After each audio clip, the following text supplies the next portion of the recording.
ni ingwara ya diabete ingarukanye ngaha kuri plateau za televiziyo Umuvugizi mumaze kumenyera ibiganiro vyayo vyiza. Diabete ingwara y'igisukari ni ihangarukanye. Wowe rero sigihamana kubona icirwa kidasanzwe cyane kiza kukubaka rwose. Si wowe kironde nicyo cyakurondeye kugira ngo noneho wikingire nimba utaragwara. Ariko nimba wararwaye naho iyi ngwara ya diabete uza gufashwa n'ibintu byinshi tuza gukora muri kino kiganiro. Ni kuvuga ndi kumwe n'abamaze kugwara canke abatararwara, ndi kumwe n'imiryango, ndi kumwe n'abakuze n'abakiri bato, kubera yuko diabete ifata umuntu wari we wese. Kera babesha ngo mvuze ntibabesha kubera ko ibyo bavuga sivyo, ngo ni ingwara ifata abantu ngo baba boss ngo banyabirato bari bafise amafaranga. Sivyo, irafata n'umuntu abayeho mu buzima buto buto, irafata n'umuntu afise ibiro bike. Ko bavuga kera ngo ifata abantu bamaze kujya ngo banyoye amasukari menshi, ngo banyoye ibiyeri byinshi, niko abo bari vulnerable cyane. Mugabo n'abantu bato bato baragwara ingwara y'igisukari. Fata gatebe rero, fata gatebe twige umuntu mbere yo kwikingira, kugira ngo noneho none uduza kundondera burya muganga uzogenda kwa muganga adubafise abantu benshi aca kubwira ati genda ndondera umuntu yitwa Kamarade, uzondondera umbonye fata gatebe wige hakiri kare. Kandi umaze kundondera waramaze kuremba ntacyo nzogira nte uzovyumviriza gute? Uzoguma wigorora none gasha nzobishobora gute? Fata gatebe wicare twige ku ngwara y'igisukari. None ndagomba ndakubwire, urabona ko kan iyo notification sabone canke subscribe biva no telefone yawe gafyonde kuko twatanguye. Nawe babwiye mu biganiro biheruka yuko ibiganiro bivuga amagara y'abantu mugiye kubibona ku bwinshi. None igihe kizotunga abantu bagwaye tuzoshika ugenda kwivuza kwa muganga ukagenda kumubwira ivyo ugwaye nabakiyabira mu bandi byohera gute? Reka twikingira hakiri kare basha, reka tugerageze. Nivyo biragoye kereka ifu biragoye, mugabo tugerageze. Ugasanga ufise ugwaruka gwaramaze kugwara wagomba yuko ngo yambona ukazoza byokunda gute abantu bagwaye? Dufise ibikorwa byinshi byo gukora kandi bisaba inguvu nyinshi. Twabikora gute tugwaye? Reka twikingire, amagara n'isoko giterambere rirama, niko tubivuga kandi nivyo ukuri. Rero nakunda kubwira nti ingo twige iki kiganiro ugihereye mu ntango kimale. Mbere ntukimale wowe wenyene, ucugiye umugenzi, ucugiye ababanye, ushire mu magroupe WhatsApp kugira ngo kandi uzobukirije abantu benshi. Byo gukora ikintu ciza utazi nabwo gikoreye bibi bintu byiza cyane. Tanga igiroriye mu magroupe ya WhatsApp, twubaka umuryango uzira ingwara. Niko ngomba rero bwa mbere mubanze mumenye diabete niki. Mbere naryo hangiro rya mbere, amahangiro y'ikiganiro harimo kumenya niki diabete n'ubwoko buhe bw'ama diabete. Ugomba kubumenya. Tugomba kubumenya n'ibintu bishobora gutuma ugwara ingwara ya diabete, facteur de risque. Hama tumenye n'ibimenyetso ushobora kubona ku muntu ukavuga utujya muntu ndavyo Kamarade yatwigishije diabete birashoboka. Hama umenye n'amagizemo bakugirira naho byari vya muganga mbwa kubimenya navyo ni vyiza. Uraza no kumenya rero ubuvuzi bwayo, iniyihe miti ishobora kudufasha kugira ngo noneho tuvugwe ingwara y'igisukari, ingwara ya diabete. Tumenye rero n'ibimenyetso bimwe novuga nti complication, ibimenyetso mvuge ni sindamusiga, ibimenyetso bijana n'umuntu gusinzikara. Yari kora sinzikara cyane usanga afise ibyo bimenyetso. Tugomba rero kubimenya, hanyuma tubikinge. Ku ngwara ya diabete umaze kuyigwara urashobora gukinga ibimenyetso bisindamusiga ariko no vyita canke complication. Urashobora kugerageza kujana nayo kabana nayo kuko iri muri za pathologie chronique nababwira yuko umuntu bajana nazo barabana nazo. Mugabo urashobora kugerageza gukinga ivyo bimenyetso canke ivyo bihe bikomakomeye ku mugwayi w'ingwara ya diabete. Biza kugenda gute? Turaza kubiyaga. Harimo rero no kumenya imyifato myiza ku muntu agendana iyo ngwara y'igisukari, iyo ngwara ya diabete. Turiko turajana kugera ngaha turi kumwe nagomba andika akantu hariya muri commentaire umbwire nimba turi kumwe vy'ukuri. Erega kubera urashobora kuyagira ibintu abantu by'akamaro mugabo ugasanga abantu ni muri kumwe, mbwira akajambo hariya muri commentaire uti turi kumwe, ndaryoherwa cyane. Rero indangura kintu canke definition ya diabete. Diabete mu majambo make mu gitabo ni ingwara y'igisukari, sivyo? Kandi nivyo bavuga diabete mu gihe mu mubiri w'umuntu urugero rw'isukari rwabaye hejuru cyane, rukarenga urugero rutegekanijwe mu mubiri w'umuntu. Ko Imana yaturemye burya, Imana n'umuhinga cyane, yarategekanije isukari igomba kuba mu mubiri w'umuntu. Iyo irenze cyangwa ikaba munsi, umuntu aba afise ikibazo. Mu buvuzi bw'uyu munsi ibipimo byo kwa muganga ni gihe isukari iri hagati ya 4 n'igice na 6 n'igice. Aho baravuga yuko umuntu aba afise urugero rw'isukari rwiza. Mugabo iyo umaze kuja munsi y'ivyo biharuro ya 4 n'igice uburi hasi, uburi hypoglycemie. Mugabo uri hejuru ya 6 n'igice naho ugomba kuja muri hyperglycemie, isukari iri hejuru cyane. Bon, ntibiraja hejuru cyane mugabo butanguye kuja hejuru. Ni vyiza rero nkiri ngaha kubahuzi urugero rw'isukari yanje nuruwe. Eske ndi mu rugero rwiza, ndi hasi canke ndi hejuru? Kwipimisha none kugisozerera ko mugabo kuri babandi batamara ibiganiro ndenda kikubwira kwipimisha igisukari, kwipimisha ingwara y'igisukari kugira ngo umenye etat de santé yawe. Hari abantu usanga mu bubare ugasanga baruzuye kuwa mbere, kuwa kabiri, kuwa gatatu, mugabo je nkora nibaza ikibazo, eske abo bantu barazi urugero rw'isukari yabo? Kubera ko bijya binyobwa biri mu isukari sinari bwahashike kanciyemo kubera yuko abantu batamara ibiganiro. Mugabo iki kiganiro nagomba kugutumirira kimale, uza kunguka ibintu vyinshi, none kimuza guhomba, uza kunguka ibintu vyinshi. Ndabivuze mu ntango nti iki kiganiro rero si ukirondeye, nico kikurondeye, nico kikurondeye kugira ngo amagara y'abagoma ari meza. Bugira natiri iraturondera kugira ngo idufashe ibintu twebwe tuguma dusinziriye muri ivyo. Diabete rero nuko ndayikubwiye niyo ndangura kintu yayo. Rero ico nogomba kukubwira kugira ngo urugero rw'isukari rwawe rube rwiza canke rube rubi bigenda gute? Uko Imana yaturemye, yararemye ugwagasha mu mubiri w'umuntu, ugwagasha pancreas. Iyo pancreas rero icijejwe nukurema kimwe bita insuline. Insuline ni nk'umusemburo, umusemburo ufasha kugira ngo mu mubiri w'umuntu hatunganywe isukari. Mugabo iyo insuline itangwa nande? Itangwa no gwagasha ariko pancreas. Iyo insuline rero irashobora kuba nke, sivyo? Irashobora kuba nke bigatuma isukari itaba ku rugero rwiza, kubera yuko insuline ifashije kuyiregra ni nkeye. Canke insuline irashobora kugira ikibazo ugasanga ntiyikwije ubuziranenge, ntikwije le conditionnalité zo kugira ngo ize gukora neza mu mubiri. Nka kugishobora abantu bakunda inzoga y'insongo, bashobora kubona inzoga yuzuye intango, mugabo iyo nzoga gusanga na amazi, urumva yanyota yawe ntiza guhera.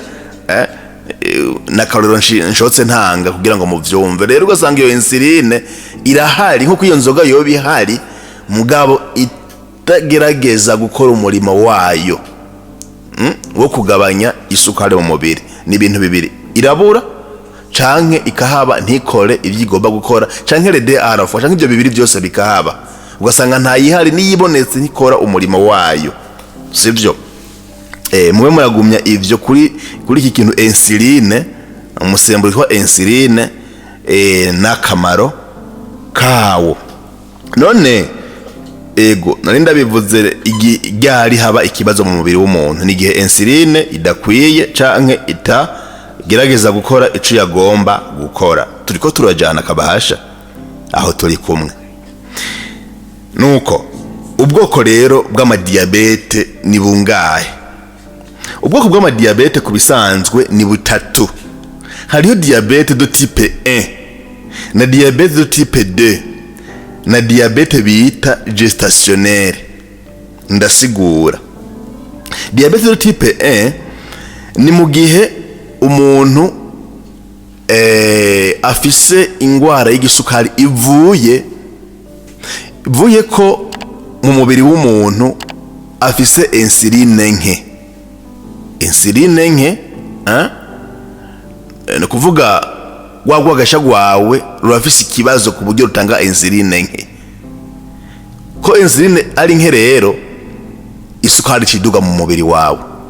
Ivyo rero biterwa nuko agasha gwawe rufise ikibazo. Naco gituma mu buvuzi bazokugirira nta kindi kintu donc ni obligatoire, ni itegeko ko bagutera insuline.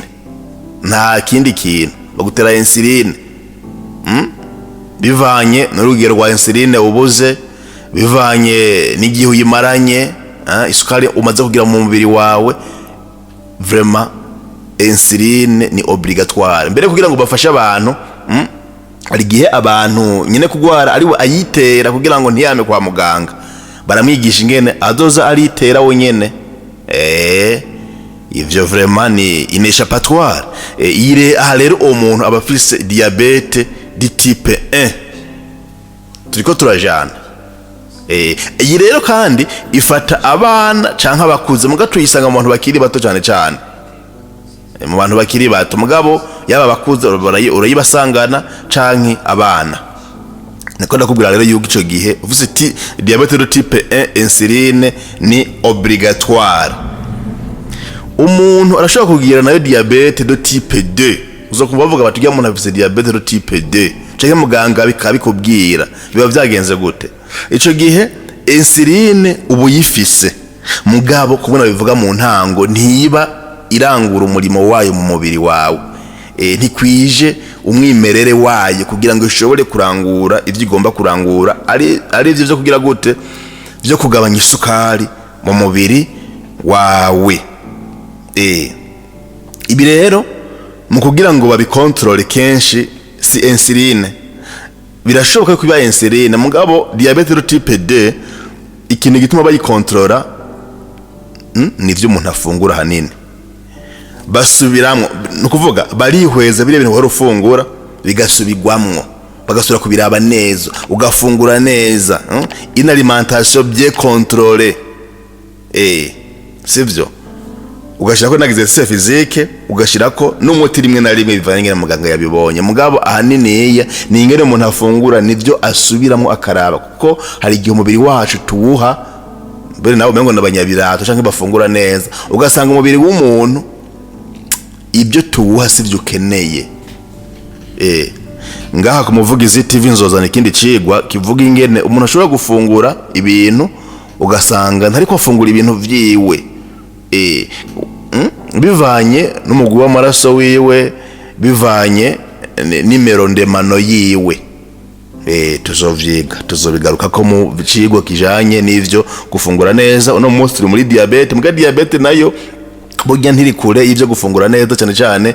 Iyi diabete type 2 iza kubera gufungura nabi. Mu kuyivura rero basubiramwo baraba neza ingene ho rufungura, noneho ukaja ku rugero rwiza rwo gufungura. Tuzoraba ingene umuntu afise diabete type 2 mucandike muri commentaire ku muntu afise ico kibazo, nyirusha kumukorera meni yiwe bivanye n'imyaka yiwe n'ibiro vyiwe. Hano reko umuvugizi rero ni mufyinati. Turiko turakora, tugomba kubafasha, tugomba gufashanya. Nimwagoma muzodusororera. Igira gatatu rero nanayibabwiye ni bita diabete gestationnaire, ni diabete liée à la grossesse.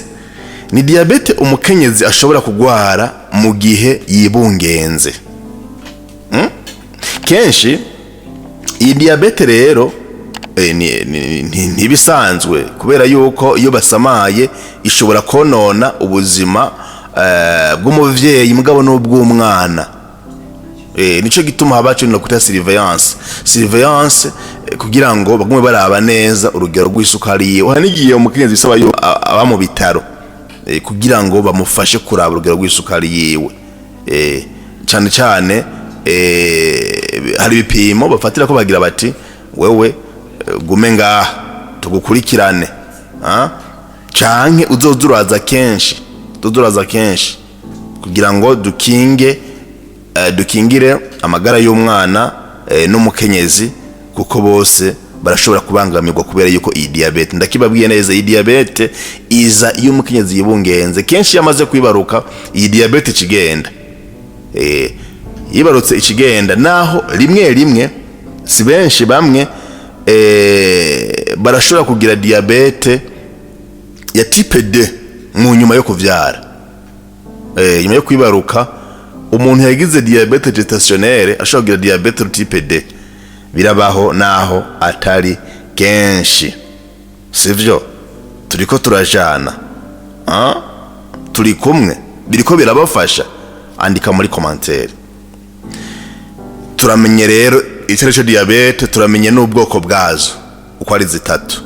Ubu unyo kubaza ati hari diabete z'ubwoko bungahe, urashobora kubivuga.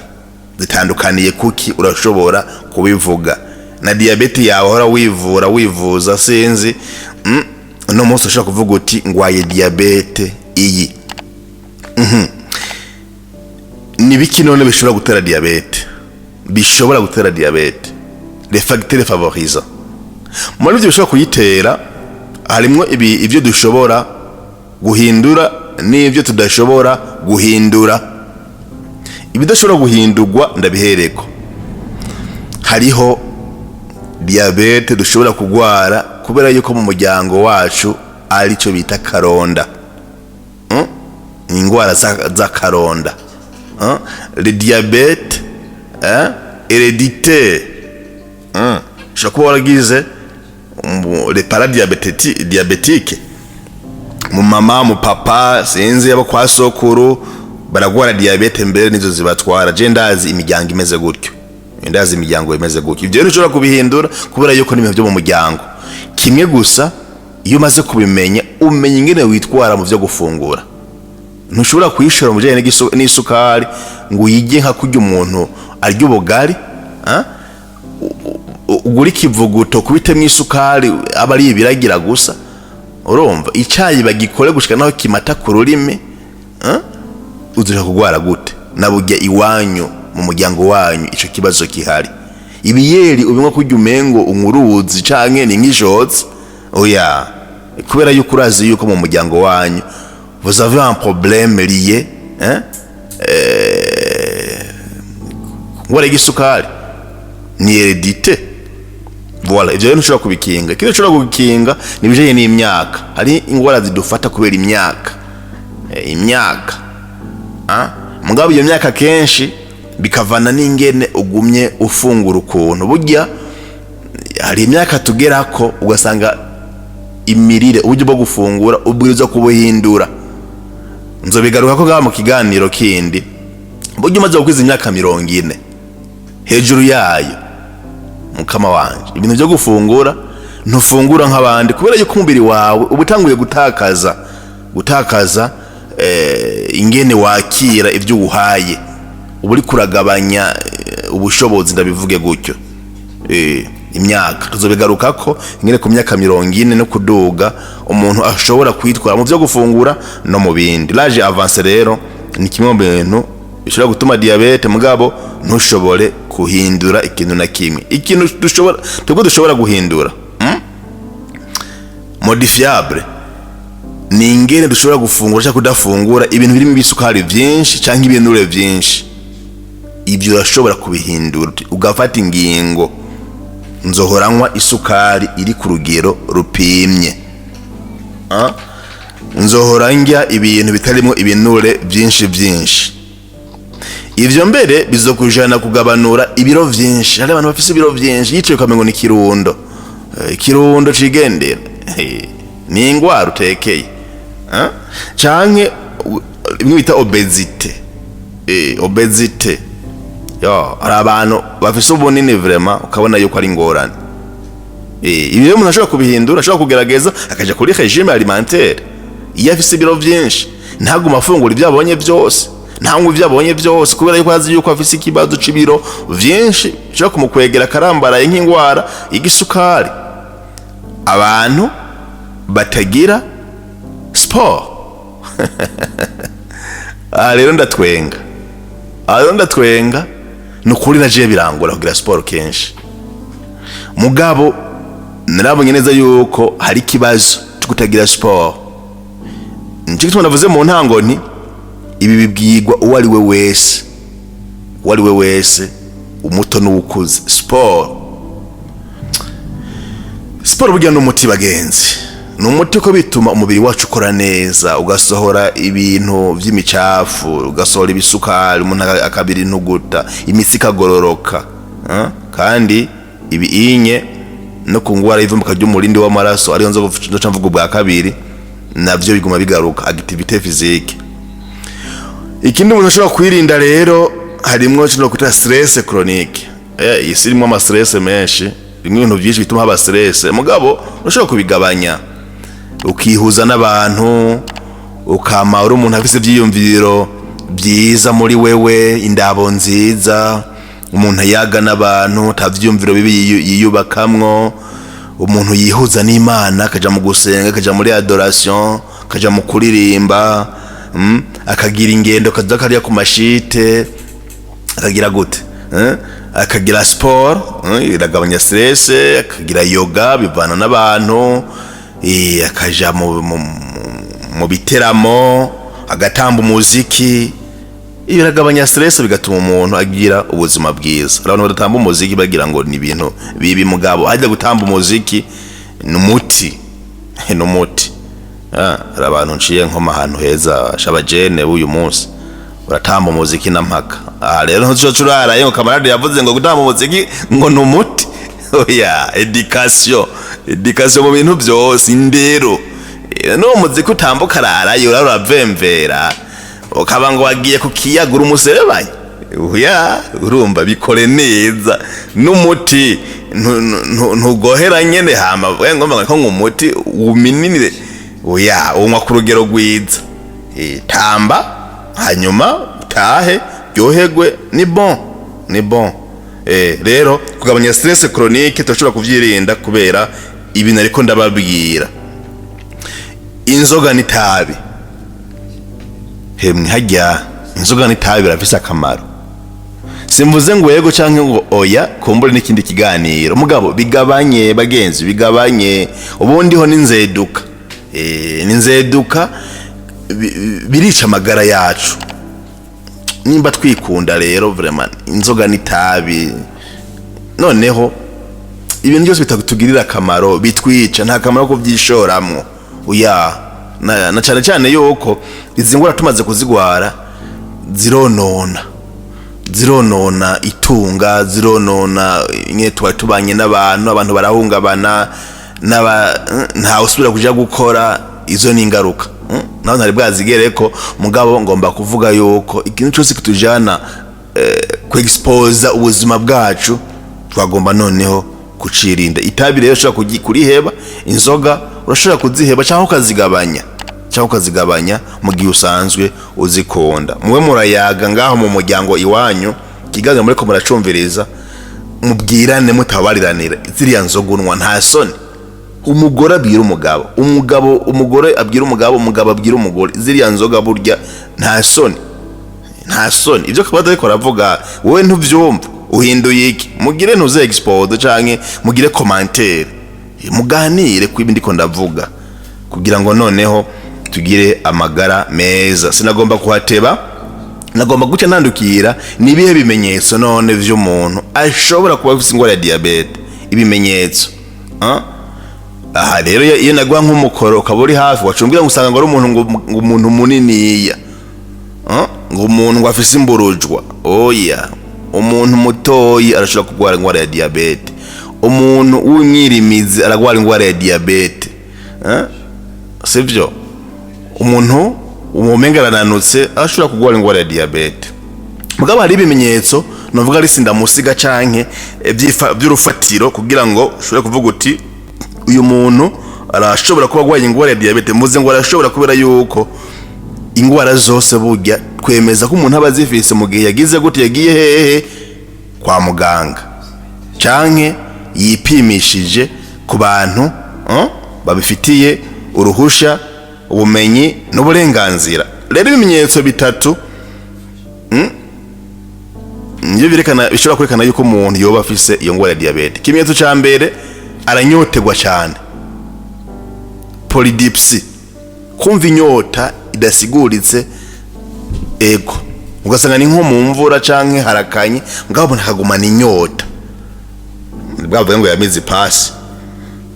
Aranyotegwa ku rugero ruteye ubwoba. Ko nyotegwa rero aranywa ibintu byinshi, ibyo bintu byinshi rero anywa bituma aza gusoba cyane ku mwanda muto, poliri, gusoba igihe kinini, mwanya munini, kenshi. Uyu muntu rero aragira nico bita mu gifaransa polyphagie. Polyphagie ni inzara yo ku rwego rwo hejuru, gusonza cyane. Abantu musonza cyane, abantu munyotegwa cyane, abantu guma ku mwanda muto cyane, mugende murabishe nakantu badoma kuntuzeye. Urabona iyo aho kantu twashize hejuru, uwo muntu ariko barapima, badoma ku rutoki bakaraba isukari yawe. Glycometre, genda kugira ka glycometre hanyuma barabe urugero rw'isukari yawe. Nivyo bimenyetso biboneka umuntu ashobora kugira ngabikemezwa nuko bamupimye.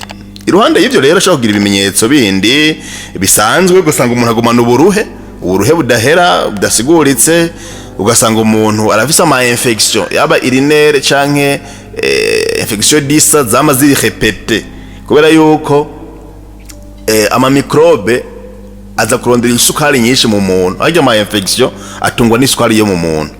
Isukari yabaye nyinshi rero usanga zica zironkaho zibera izo infection, umuntu rero zikamukubita hasi, izo infection fréquente. Umuntu rero ashobora gusanga ananutse, akonda abantu babona, akonda abantu babona, ashobora kuba ikimenyetso cy'iyo ngwara ya diabete. Iyo imaze kugera kure hoho ashobora kugira nico no kwita vision flow, ariko araraba akabona iminzerere canke akabona mengo ni gipfungu imbere yiwe, ntabone neza. Ngaha rero subira muganire ngahi wanyu ibikorwa mushobora gukora kugira ngo mwirinde iyi ngwara ya diabete, mu biganireko. Sinza guteba kubijanye n'ibipimo, ama examen, oya nababwiye mu ntango yuko yigirishije igipimo glycemiage bashobora gutora yuko kwa diabete mu gihe bapimye basanze urenza ibice 6 n'igice. Aho usanga afise 7, 8, 9 yabamaze kugira ingwara ya diabete.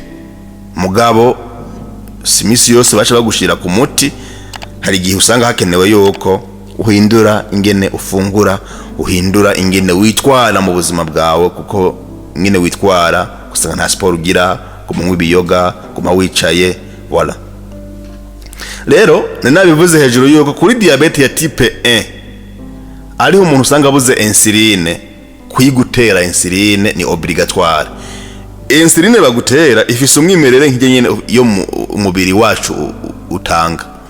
Imana yarahaye ubwenge abaganga.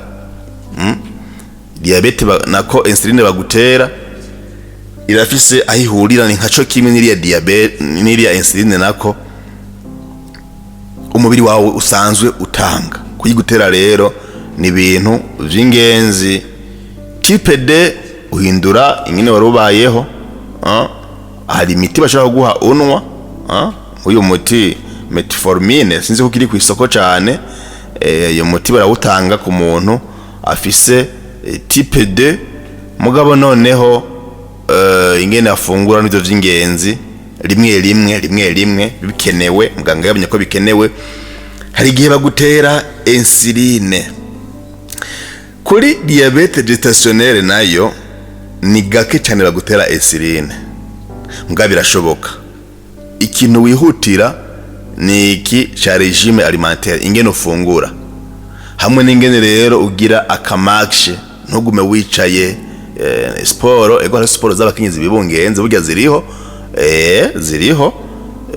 gahava rero kuzogira agasport gake bivanye n'urugero rw'imbanyi yawe ahigeze umuntu ntagume yicaye mugabo ingene cyane cyane umuntu afungura bikaba ibintu vy'ingenzi kabone yuko burya umukenyezi yibungenze abagabo bavyumve ntagomba gufungura nkuko yahora afungura kubera yuko abafise ubundi buzima mu nda umukenyezi arafungura n'umwana nyene burya ibimubeshaho biva mu vy'umukenyezi yafunguye mugabo bidasigura yuko umukenyezi aca afungura ugwije na kabiri kubera ko afise ubundi mwana mu nda oya sico bisigura mugabo arahindurirwa kugira ngo umwana azavuka afise ubwenge azavuka afise ibihimba bikwiye atafise mwita ngo la malformation congénitale adafise bijya bintu gufungura neza kandi bitarenze ibikwije tuzubigaruka ko ingene umukenyezi yibungenzi afungura muri kano gace kajanye n'ivy'amagara ya bantu. None rero aho sinza kuhateba cyane kubijanye na bimwe nababwira les complications ni gihe diabete emaze kugeza ku rugero ruhambaye cyane birashoboka yuko les complications nazo nyene ziri novuga ku bice bibiri les complications aiguës na complications chroniques. Iyo ziri aiguës biba bigisanzwe ntiba biragira kure cyane. Umuntu yagize complication aiguë arashobora kugira ico bita hypoglycémie sévère. Hypoglycémie sévère isukari ikagabanuka ku rugero ruteye ubwoba. Canke hyperglycémie sévère navyo bibaho ikaduga ku rugero ruteye ubwoba. Amaze kugira les complications canke ico bita acidocétose mu mubiri wiwe akadevelopa ibintu bimeze nk'uburozi kubera yuko afite isukari nyinshi. Hari n'igihe yacagira ico bita coma hyperosmolaire cyane kuri type 2 kuri type 2 ashobora kugira iyo coma hyperosmolaire navyo nyene biba vyerekana yuko umuntu ariko araja mu bihe bigoye. Igihugu kirinjira mu ntambara, igihugu kiri mu ntambara kiba kiri mu bihe bigoye. Hari igihe n'umubiri wawe mu by'isukari ushobora kwinjira mu bihe bigoye, ara biba bikiboba, biba bikiri hafi kubera yuko iyo imaze kuba chronique umuntu ashobora kugira ico bita retinopathy. Retinopathy ni mu gihe umuntu atakibona. Jenda yaza abantu bamaze guhuma kubera ingwara ya diabete agahuma vyanyavyo. Canke akagira ingwara y'amafyigo. Amafyigo yiwe ntabagikora neza kubera isukari ni nyinshi mu mubiri. Nephropathy. Canke akagira ingwara neuropathy imitsi kagira ikibazo. Imitsi kagira ikibazo. Singwara isanzwe diabete. Bagenzi ingwara isanzwe.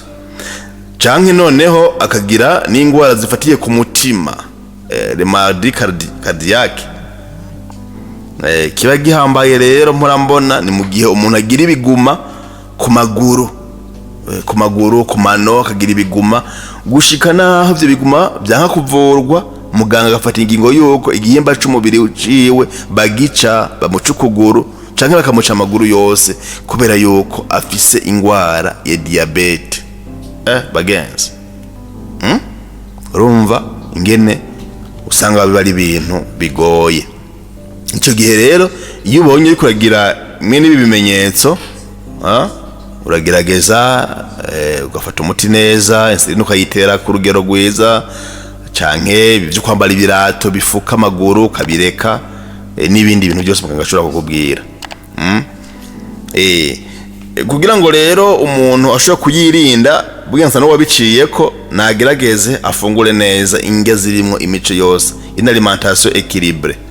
Hanyuma agire activité physique, imyitozo ngororamubiri ko tuyita imyitozo ngororamubiri n'imiburi ngo iminota 30 ku munsi, 30 minutes par jour, bizatuma amaraso asirikira neza atembera mu mubiri wiwe neza. Tugerageze kuraba ibiro vyacu ku biro biduga ni ngorane, kuyo biduga ni ngorane. Birabire ibiro ntibiribe ku rugero rurenze cyane. nibe ku rugero rurenze cyane. Ugerageze kandi no kuraba ibijanye n'inzogunwa, inzoga zingana gute. Hari umunsi zizokwabirira mu muhungu, hari umunsi zizokwabira ukavuga uti by'ukuri za nzoga ziriko ziricukanura mu mubiri wanje, ko zinywa utazibabarira ukazinywa ngo urimuka. Zigereranye ni nziza ntaco mugabo ngo zigereranye. Ntuzi uravuga ngo nta mugabo ngo ava imbere y'icupa. Oya, abarundi bakavuga ngo inzoga ntiva imbere y'umugabo. Mugabo basi umugabo arava imbere y'inzoga. Widukuye imbere. Reka yijane diabetes zigabanuke. Aha. Ibi vy'amatabi.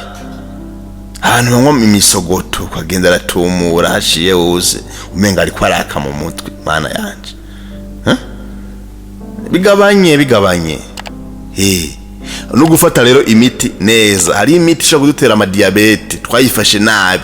Iyo rero maze kuyigwara diabete haguha imiti kwa muganga, yifate neza. Icingenzi rero nanakivuze na kare, gerageza kwipimisha. Canke wipima gura akantu ko kwipima bakubwira bati babigira gutya usanze bigeze ngaha ubiri ngaha, wipime. Ntuzurishura mu bobare wame kwa Gacube, wame hariya muri Helena, wame umengo niyuba kandi uzi kwisukari yawe utayipime. Ipimisha canke wipime, biroroshe, ubuhinga bwaraje. Umenye ngene witwara, surveillance canke ibya autocontrol glycemique. Iyo utabishoboye uzuraca kwa muganga uhiturabaramutsa, nanje kubaramutsa mugabo nandabire yuko agasukari kagitonze neza. Hanyuma ikindi ikiba gihambaye, gerageza kuzomurambara ibirato birekura amaguru, birekura ibirenge, kubera yuko ibirenge vyama vyugaranye bijya ngo ni ibintu bibi cyane cyane ku bantu bamaze kugira ibimenyetso by'ingwara ya diabete. Padosho sirisere. Muze mubaraba nuko tuguma tuza ku mubiri wanyu. Tuba dufise insiguro igera kure cyane. Hari gihe akaza rakaguma gatoyi mugabo gasigura ibindi bintu byinshi kubijanye n'ingwara y'igisukari utamenye. Hama rero gerageza mu muryango wanyu naho vyo babigoye mu bigerageze mugira kino kwita planifier ameni pour le diabétique local. Abantu muba hamwe murabe ngene muvugana mukagira meni ngene mufungura ibyo mufungura, mukaza muravyibukanya. Turafise ikibazo ca diabete, tuze turibukanya ivy'ingwara yacu mujanye no gufungura, birafasha. None rero meze nk'ubusozera ije n'ingwara ya diabete tubonye sibike birashobora kudufasha. Izi mpanuro twarose tuzigira izacu. Abamaze kugwara mwumvise ingene mwo kwitwara, abataragwara mwavyumvise, mwumvise ubwoko bw'ama diabete, mwumvise ico umuntu ashobora gukora cyane mu byo gufungura, mu byo kutirekura mu gufungura, kubera yuko tuvyirekuramwo niko bizotugirira ingaruka mbi cyane. Twajanye mbe twari kumwe. Nimba wafashijwe twandikira hariya muri commentaire ikino cigwa kiramfashije, kitagufashije naho nyene ubitubwire. Aje twohinyanyura ari ibintu ugomba kumenya utamenye ubitubwire. Ariko kandi ntiwibagire gusangiza kino cirwa abandi kugira ngo utabare kandi ubukozi ikintu ciza. Hajya gutabara abantu naho butabazi ukabatabara, ubukozi ikintu ciza cyane n'umugisha, ikigwa c'umugisha. Nuko rero ndabifuriza ibihe vyiza, ndabifuriza kugira amagara meza ngahi wanyu, mube abantu bacu, kubera yuko tuzoguma tubaha ibindi biganiro. Gira sabone, gira subscribe, share and like kugira ngo noneho tugume twubaka umuryango. Claude Kamarade ndakwifurije ibihe vyiza, urakoze.